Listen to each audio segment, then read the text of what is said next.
성경대학 9번째 강의에 나오신 모든 분들 진심으로 환영하고 축복합니다. 벌써 9번째 시간인데요. 지금까지 정말 방대한 내용들을 함께 공부하시느라고 고생이 참 많으셨습니다.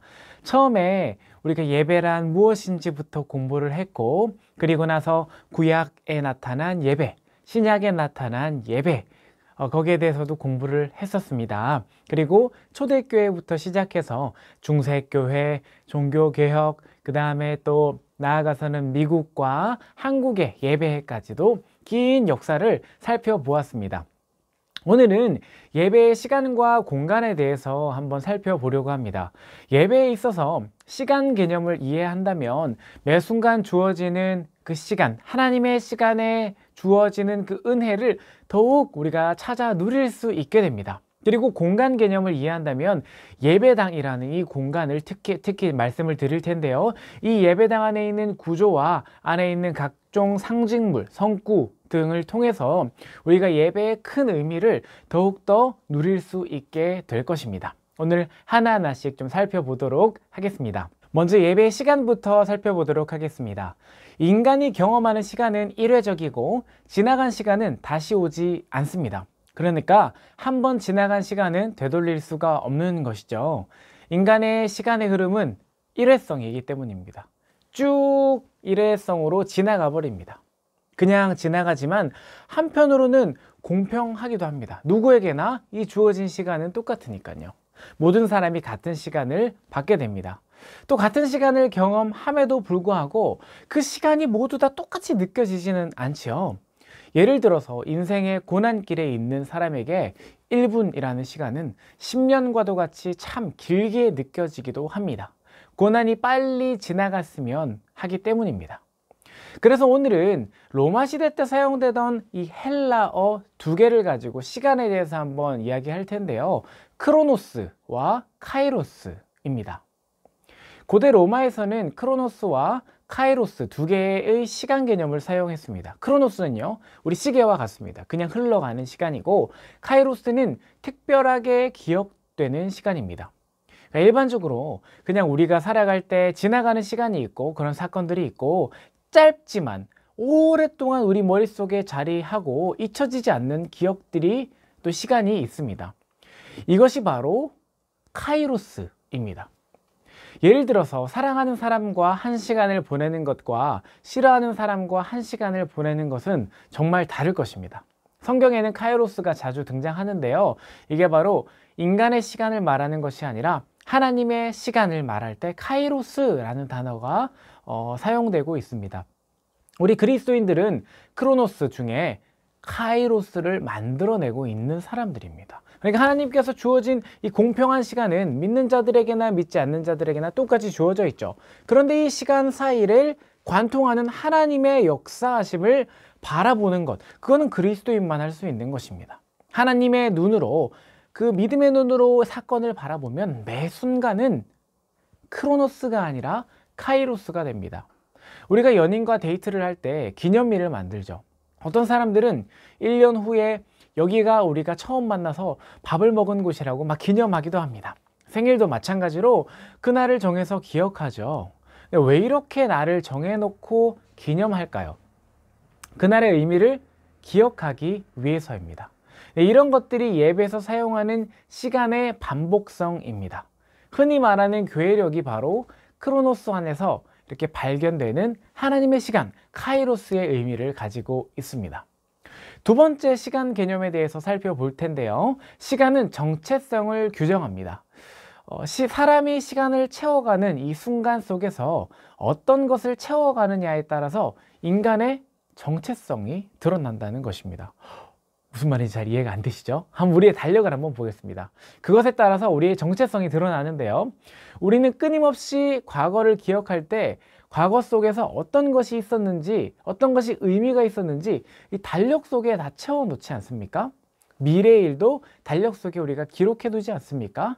똑같은 사람의 생일이 있어도 어떤 사람의 생일은 기록해서 챙겨주는가 하면 어떤 사람의 생일은 기록하지 않고 챙겨주지도 않습니다. 예를 들어서 또 남녀 간의 사랑에서 시간이 없다라고 말하면 남녀 간의 이 관계를 의심해 봐야 됩니다. 시간이 정말 없는 걸까요? 크로노스, 하나님이 주신 시간 말고 이 누구에게나 주어진 이 공평한 시간은 똑같은데 시간이 없다, 바쁘다, 왜 이렇게 말하는 걸까요?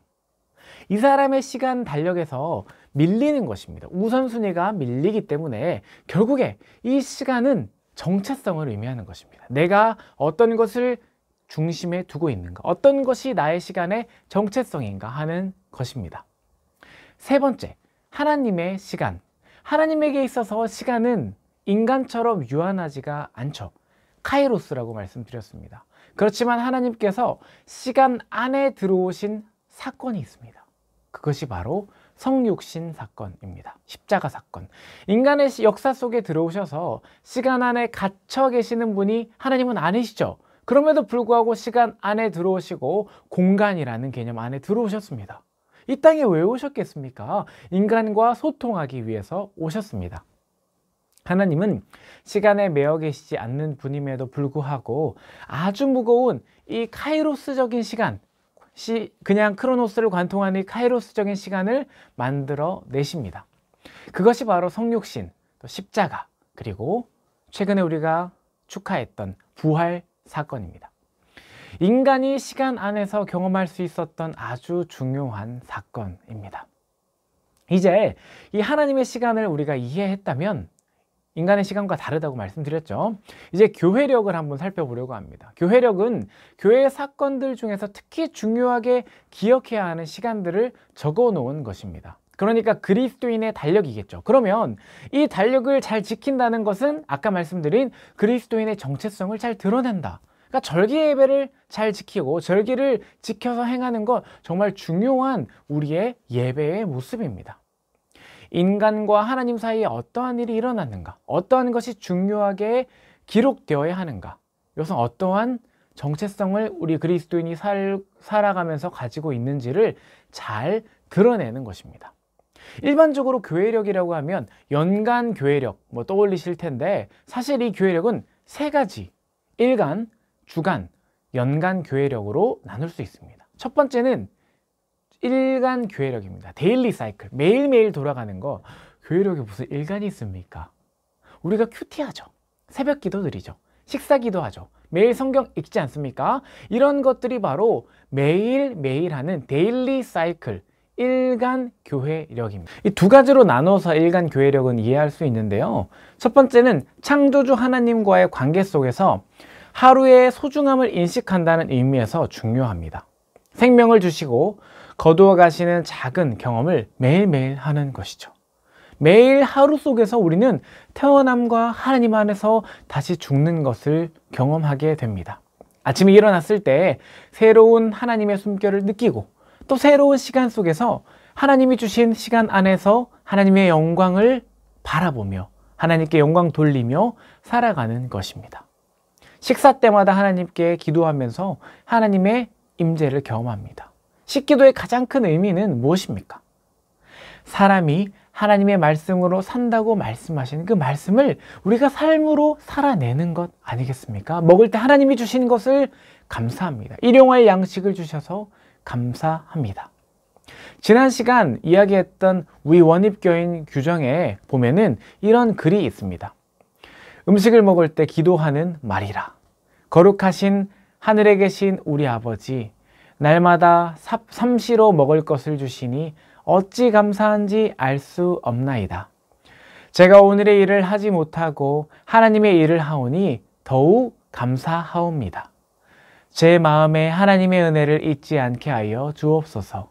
이 세상의 양식으로 제 육신을 기르시거니와 또한 천국의 양식으로 저를 길러 주시옵소서. 예수의 공로를 의지하여 비옵나이다. 아멘. 위 원입 교인 규정에 나오는 기도문인데요. 이게 바로 매일매일 이루어지는 하나님 앞에 드리는 기도입니다. 그러니까 우리가 교회력을 이야기할 때 연간에서 부활주일 또는 성탄 이런 것만 기억하는 것이 아니라 오늘 하루를 주신 하나님을 기억하며 기념하는 것, 그것이 바로 우리가 하나님께 드리는 가장 기초적인 일상 속의 예배가 될 수 있습니다. 이렇듯 데일리 사이클, 일간 교회력은 나는 누구인가를 기억하게 합니다. 시간 속에서 결국 우리는 심판을 맞이하게 될 것이라는 엄연한 사실을 매일같이 스스로 확인하고 경험하는 것입니다. 두 번째는요, 주간 교회력입니다. Weekly Cycle이라고 부르는데요. 예수님의 부활로 인해서 우리는 새로운 날을 기념하게 되었습니다. 원래 일요일은 토요일 그냥 다음 날이었죠. 토요일이 안식이었습니다. 그러니까 토요일이 7일째 되는 날이고 그 다음이 8일째 되는 날이 일요일이었는데, 그것이 아니라 이제 주일, 한 주의 시작이 주일이 됩니다. 이것은 예수님의 죽으심과 부활 사건으로 우리 그리스도인의 반복되는 가장 작은 단위는 1일 사이클이었고, 그 다음에는 주 단위 사이클로 바뀌게 됩니다. 주간, 한 주가 돌아오죠. 우리는 매주일 단위로 새롭게 되고 예수님의 순환과 부활이라는 그 사이클 안에서 계속 반복되는 삶을 살고 있는 것입니다. 우리가 원래는 고난주간과 부활주일을 이렇게 고난과 부활에 참여해서 지켰는데, 청교도들 있지 않습니까? 제가 예전에 말씀드린 금욕과 검소하게 절제하는 그런 삶을 드리는 청교도들은 매주를 금요일을 금식의 날로 정합니다. 왜냐하면 매주 성금요일이 반복된다고 생각하기 때문입니다. 그리고 절제하는 삶을 통해서 다시 부활주일을 맞이하는 거죠. 매주가 부활주일입니다. 참 놀라운 그들의 신앙의 고백인 것 같습니다. 그리고 우리가 대표적으로 알고 있는 세 번째, 매년 교회력, annual cycle, annual이 연간이라는 뜻인데요. 연간 교회력이 우리가 이해하고 있는 일반적인 교회력입니다. 가장 먼저 시작하는 것이 무엇일까요, 여러분? 송구 영신 예배일까요? 아닙니다. 가장 먼저 시작하는 것은 대림절입니다. 대강절이라고도 하죠. 대림절이 교회절기의 시작이 됩니다.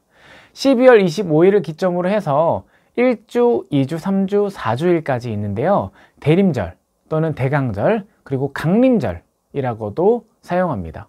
대림은 오늘 예수님께서 오신다는 것을 기다리는 것, 예수님이 성탄절에 오실 텐데 그것을 기다리는 주간. 사실 이 큰 의미에서는 꼭 성탄에 오시는 탄생의 의미만을 기다리는 것이 아니라 다시 오실 예수님, 재림하실 예수님을 기다리는 심판과 종말론적인 의미를 함께 담고 있습니다.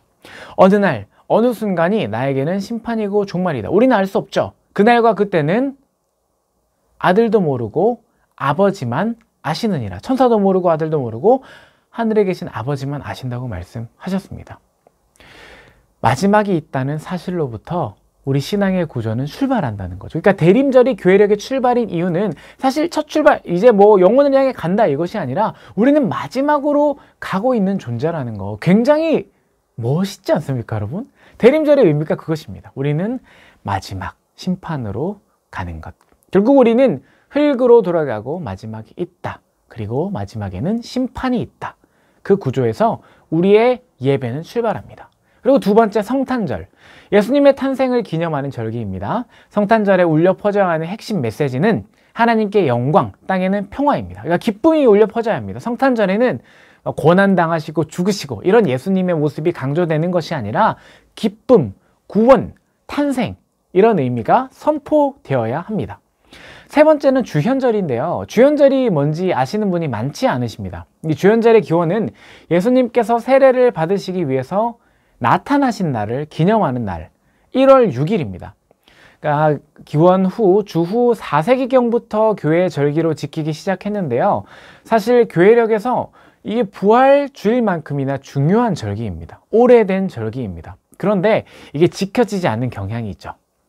그렇지만은 가톨릭 교회에서는 반드시 이 주현절에 미사 드리러 가야 됩니다. 평일이지만 반드시 가야 되게 이렇게 중요하게 지키고 있다는 것, 우리도 주현절을 지켜야 한다는 것 기억해 주시면 좋겠습니다. 그리고 네 번째는 참회의 수요일, 이제 사순절이 시작되죠. 제수요일이라고 부르는 거, 우리가 최근에 한 달 전에 경험을 했습니다.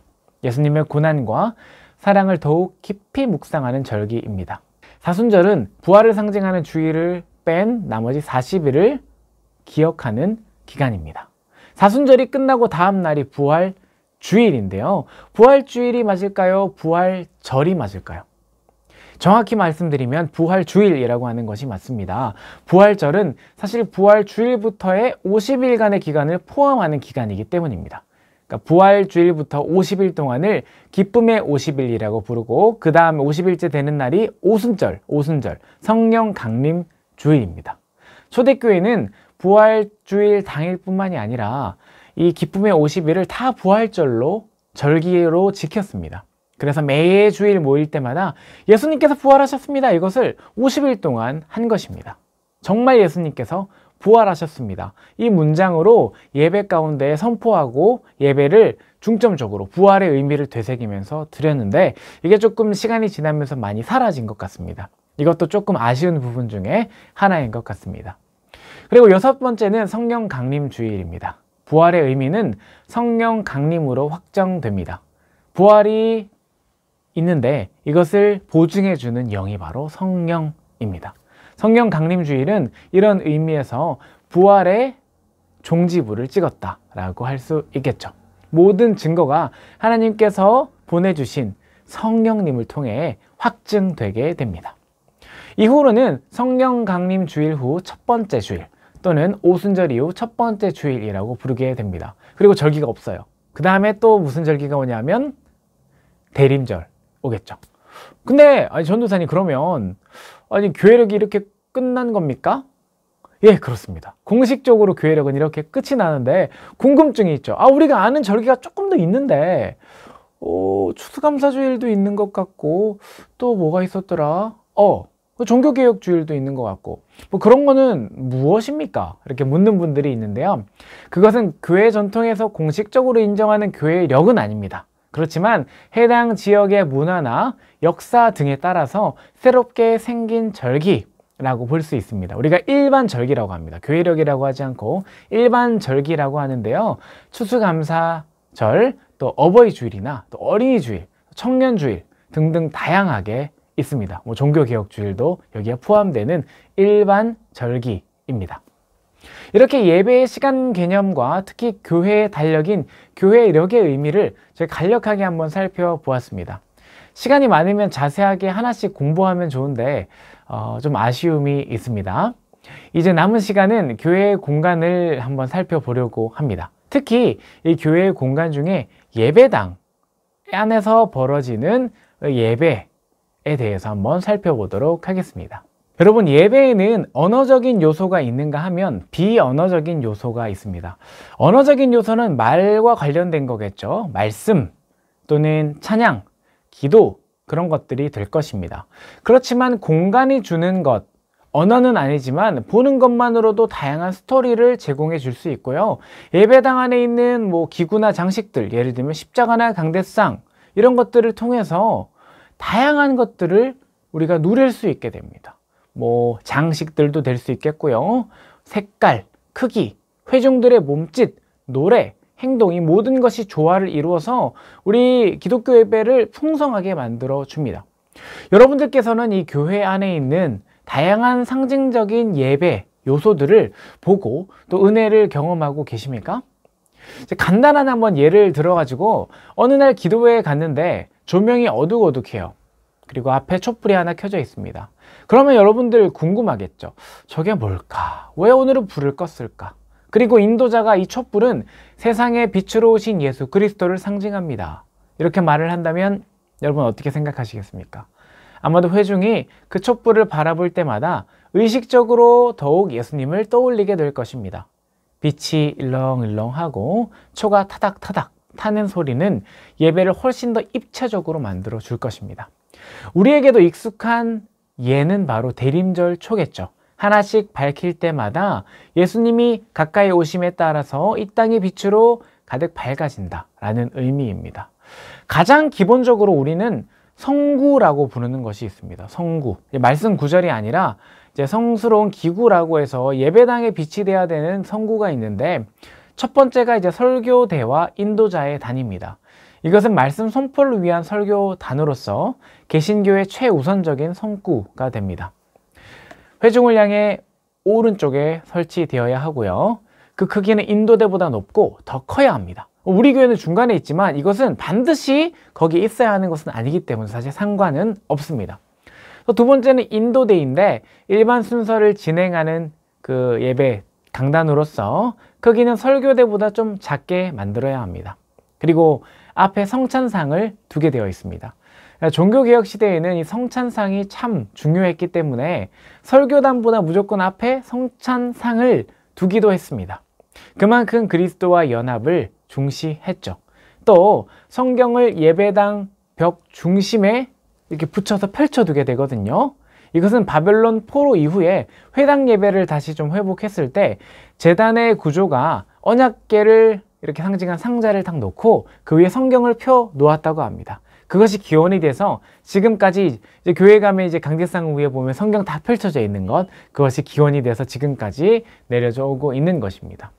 그리고 강단 벽 뒤에 휘장을 설치하는데 이것은 많은 교회들이 휘장을 설치하지 않고 벽의 색을 다르게 해서 이렇게 표현을 하게 됩니다. 예수 그리스도가 그 휘장을 찢으셨죠. 우리는 파란색 벽, 이것을 통해서 이렇게 표시를 하고 있는 것 같고요. 뭐 정확하게 그 의도로 처음에 만든 것은 인지는 제가 잘 모르겠지만요.